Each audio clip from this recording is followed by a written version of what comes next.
Hi, welcome back to the lecture series on microeconomics. Last time we have started our discussion on a numerical exercise to solve a primal LPP.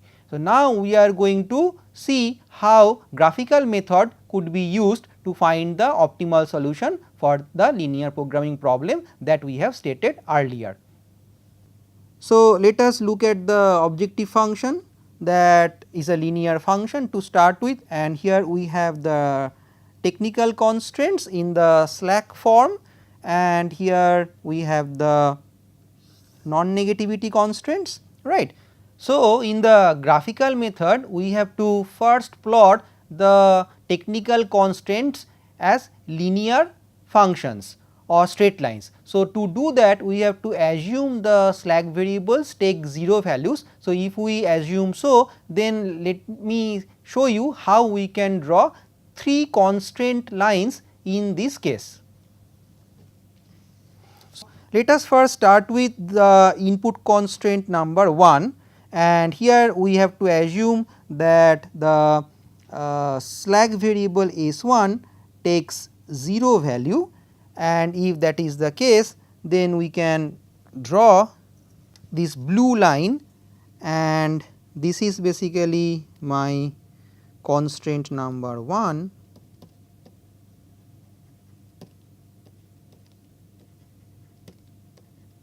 Right, and that assumes S1 is 0. That means that the entire amount of input 1 is consumed in production of both the commodities.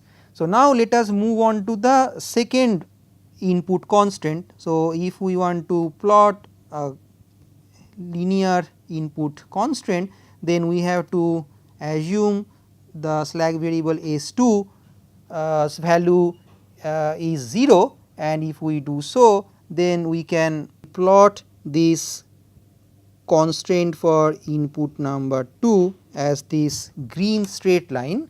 Okay. Let me name this straight line so that later we do not get confused.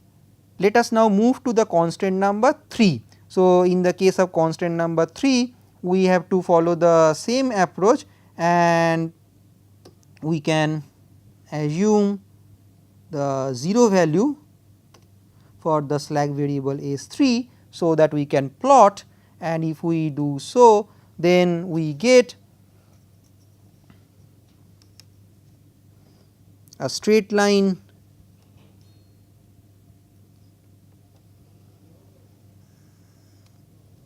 which is given by these points A and A prime, right. So, that is basically my constraint number 3.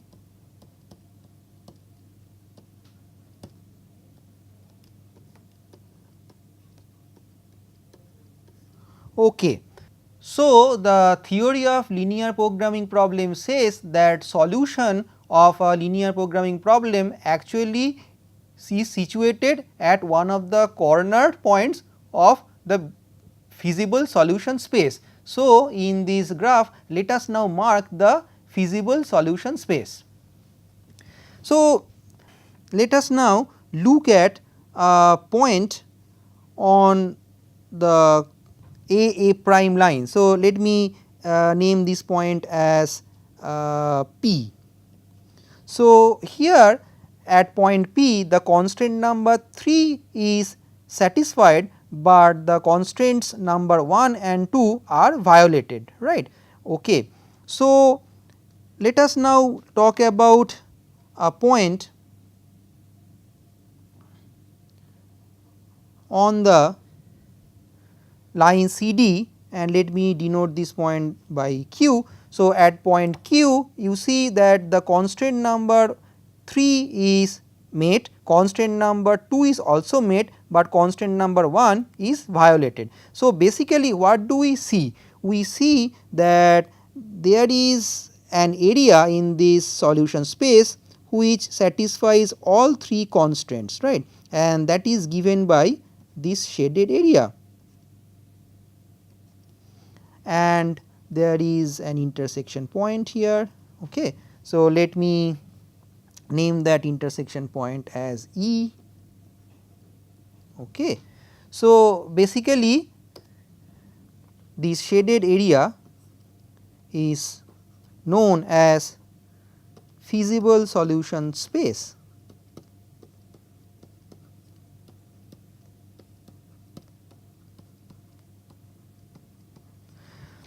So, basically what does the LP theory says? LP theory says that if I now denote my origin as say O, so there are 4 corner points right here. So, one is basically my origin, this point, then this is another corner point of the feasible solution space, the point B, and then this intersection point of input constraints lines for input 1 and input 2, and finally this point C. So, these are basically the corner points of the feasible solution space. So, the LP theory says that the final solution will be one of these 4.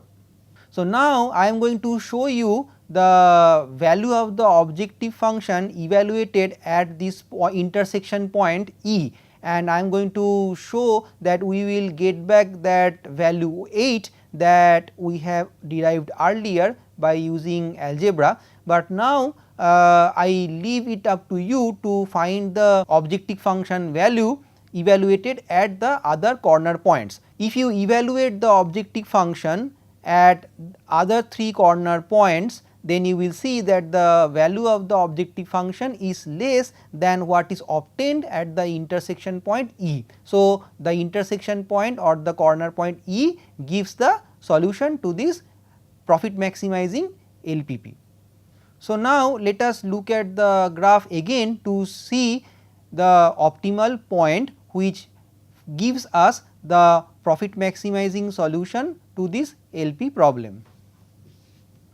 So, here you see this point E is basically giving me the optimum solution to this profit maximizing primal LPP. Now, let us evaluate the objective function Z at this point E, right. So, basically we see that here at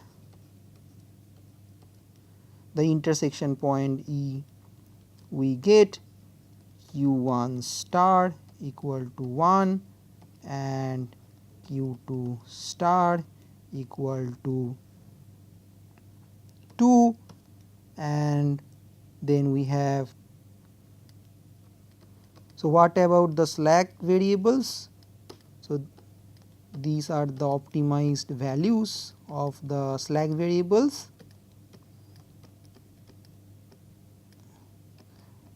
Okay. So, now let us wait for some time, I will come back to this A star 3 value, but now let us first look at the case this and this. So, what do they mean basically? So, an optimized value of the slack variable, if it becomes 0, then that means that particular resource constraint is satisfied with equality. So, that means my input 1 in this case is fully utilized.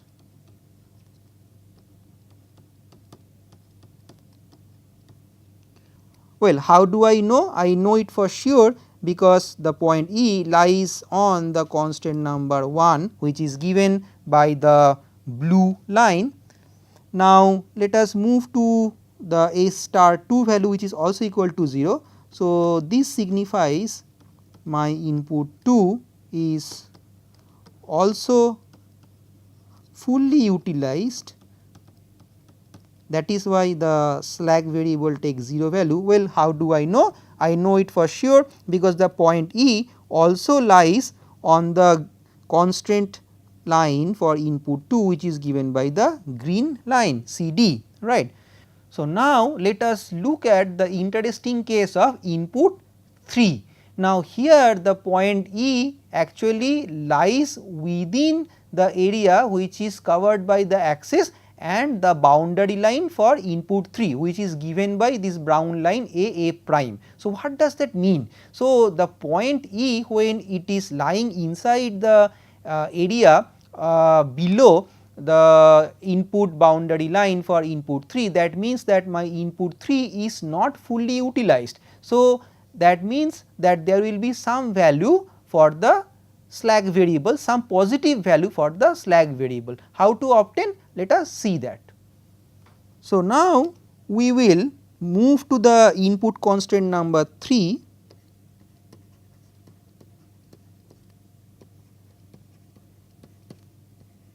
I am calling this input constant, you can also call it resource constant, does not matter.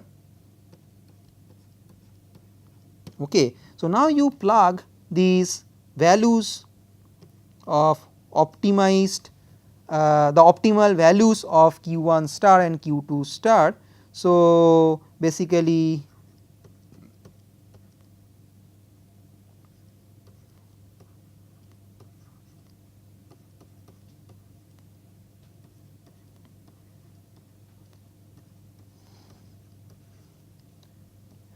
or we can write S3 equal to 8. So, the final solution will have a positive slack variable value for the input constant 3. Okay. So, we have seen how to solve LPP primal type profit maximization problem through graphs. So, now we are going to look at this interesting and practical concept of sensitivity analysis and see its usage in practical managerial decision making problems.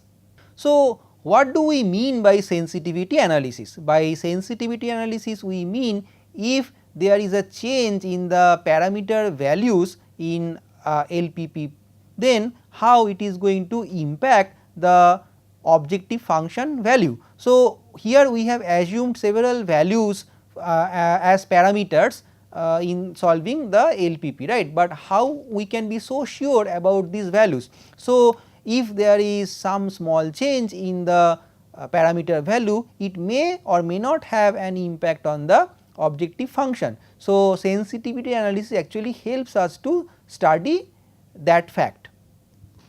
Now, sensitivity analysis could be of two types. One is studying the impact of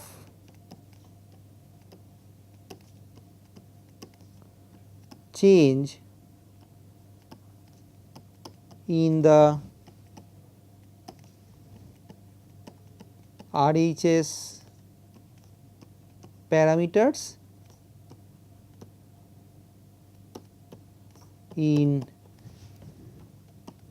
technical constraints,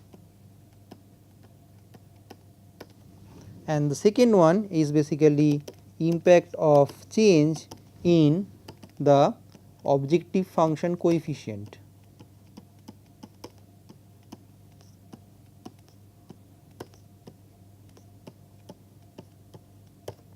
First, we are going to look at a case through numerical exercise again to understand the first case of sensitivity analysis, which is through a small change in the parameter value in the RHS of the technical constraint, and that is basically talking about a small change in the input availability. So, now in this context of LP solutions, I would like to introduce the concepts of binding and non-binding constraints. So, you have probably noticed that this constant number 3, which is basically for input 3 or resource 3, is not intersecting with the other constant lines. It is just intersecting with the input constant line of input 1, and that is also along the Q2 axis, right. So, if there is a small change in the parameter value for the input constant number 3, that will have no impact on the optimal solution of this particular LP problem, which is obtained at the point E, which is intersection point between the input constant lines for input 1 and 2, but that is not the case with the input 1 and input 2. If there is a small change in the right hand side value of these constraints, then that will basically lead to a different intersection point, and of course that will have an impact on the optimal solution of the problem, the q1 star, q2 star values, and finally z star value. So, basically the latter constraints where a small change has a direct impact on the optimal solution of the linear programming problem is called a binding constraint. But the first constraint that we have discussed, the constraint for input or resource number 3, that is basically a non-binding constraint, because a small change in that constraint will not have any impact on the solution of the linear programming problem. Okay. Let us now move to the same numerical exercise and the graph that we have seen before, and let us now conduct some sensitivity analysis. Okay. So, now we are going to study two different cases. So, first we are going to talk about a change which is basically an increase in the availability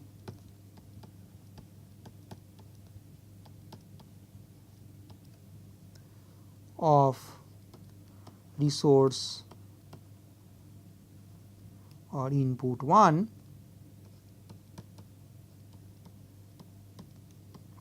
okay. So, what does that mean? That means that now I am relaxing the linear constraint which was there for my resource or input number 1. So, now let us assume that input 1 or resource 1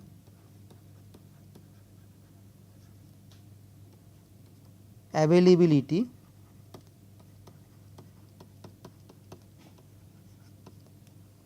increases to 5 units. Okay. So, earlier we had 4 units, now this is increasing up to 5. Okay. Let us see how my linear programming problem is going to react to that. Okay. Then rewrite my technical constraints. So, we will assume that the slack variables will take 0 value at the optimum. Okay. I also assume that this non-binding constraint plays no role. So,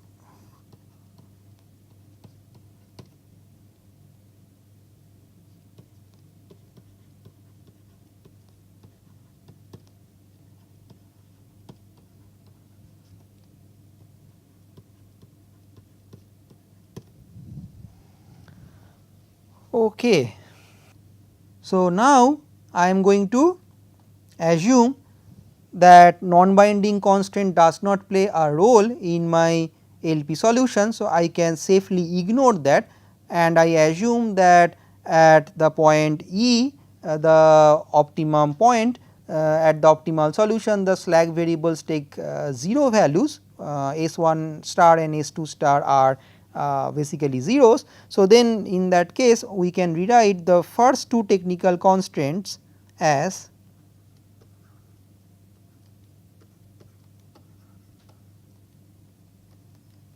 so, there is a change now because the RHS parameter value has changed from 4 to 5, but there is no change in the second resource constraint.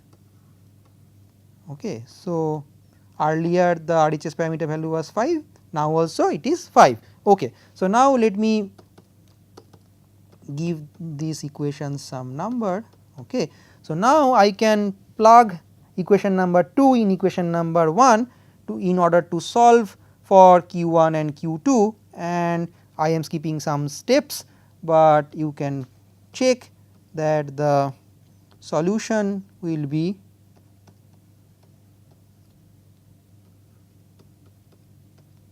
given by these values of q1 star and Q2 star. Okay. So, now if that is the case, we can plug these Q1 star and Q2 star values in the objective function and we obtain a new Z star value, right. So, let me call this Z star new. Okay. Okay, let me also write new here, so that you can differentiate this from the earlier solution. So, the Z star n value will be 8.332. Okay. So, now let us see what is happening through the graph. Okay. So, as you relax the constraint, then basically what happens for input 1, there is a parallel upward shift in the line AB, right. So, I am talking about a parallel shift like this. So, we can call this something like Mn. Okay.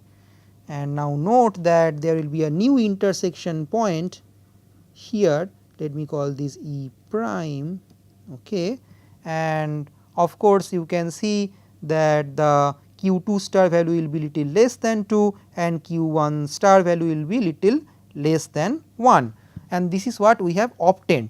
So, gradually we can move from 5 to 6 and 6 to 7, and then we can see that there will be series of parallel shifts like this, and as the constraint for input 1 is a binding constraint, it will have an impact on the objective function value, right. And now we know, let us study the sensitivity analysis. So, as we have seen, there is a change in the right hand side parameter value in the technical constraint for input or resource number 1, there is a small change in the objective function value as well. So, now we can express this change in the objective function value in terms of concept, which is a concept of rate change, which we have already seen, and let us represent that. So, in this case one can write rate of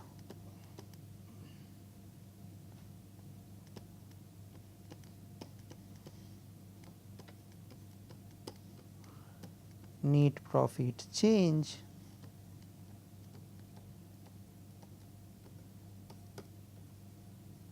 resulting from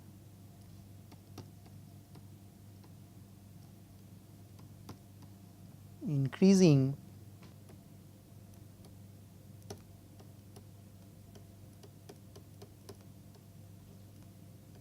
availability of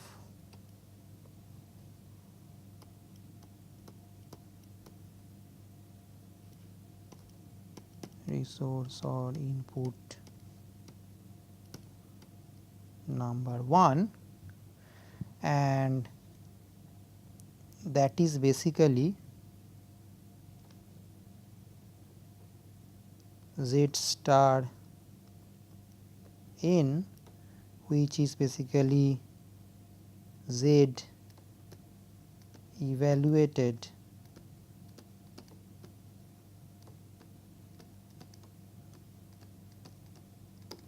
solution point E prime minus Z star, which is basically Z, the linear function evaluated at the earlier solution point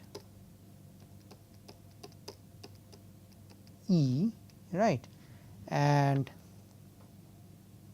that is divided by the change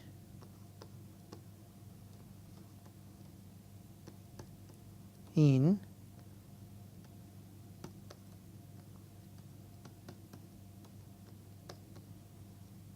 availability of input 1. Okay.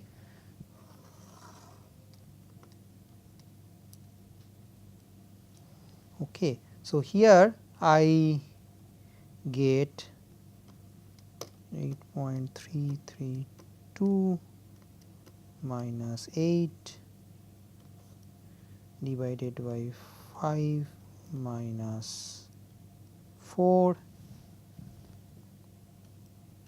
and that is basically 0.332. Okay. So, we have evaluated or enumerated the rate of change in the objective function due to a change in the right hand side parameter value of the technical constant. Now, this has a theoretical name, and the theoretical name is shadow price or dual price of the input or the resource. It is basically the unit worth of a resource.